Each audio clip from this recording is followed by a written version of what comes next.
And I didn't know that you actually tried to be a wrestler beforehand. Was that here in Canada, or was that somewhere else on the road Yeah, I trained at the Squared Circle in Toronto. I was 20 at the time with Rob Fuego? with Rob Fuego. Yeah. Look at that. I was in the beginner ring with Chris Chambers and Ash, I guess Mhm. now known as Ashley Six. I was there at the same time. They weren't training with me, but they were there. It was Tracy Brooks and Angelina Love. They were like in the advanced ring, just kind of like brushing up on their skills. So we're taking this back, man. This was 2003 is when I went to wrestling school. That's really interesting because I first went to wrestling school in 2003 here in Montreal for Jacques Rougeau.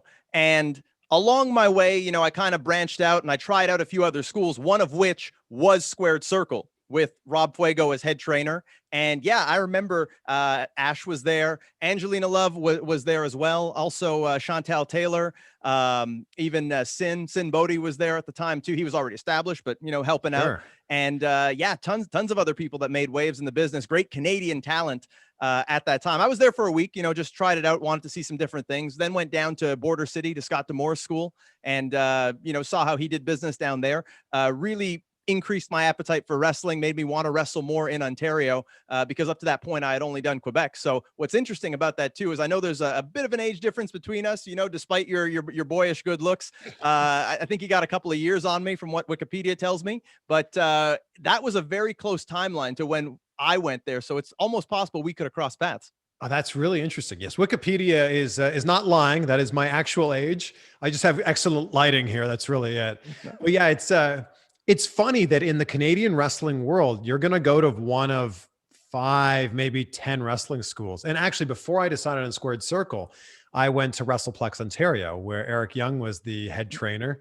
It was in Cambridge. I was going to Wilfrid Laurier University in Waterloo. So I was like, it's a half-hour-ish drive. I went there with full intention that I was going to attend this school. And 10 minutes into me just watching the class, you only had 3 students that day.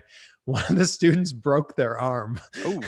I'll never forget. I interviewed Eric recently and he's like, oh yeah, I remember that. And like the guy's arm is like hanging like this. And Eric's like, this doesn't happen all the time. This isn't a regular thing. Yeah. Well, I mean, that's the harsh reality of it. I mean, we're putting our lives on the line every time we step in there, even if it's just a practice session. One wrong bump could spell the end of a career. So as much as that's a freak occurrence, it could happen pretty much anytime, anywhere in a wrestling ring. Well, sure. I mean, you're right. I mean, when you sign up to go to wrestling school or have a match, you're basically, admitting that something could go wrong. Hopefully it doesn't, but something bad could happen.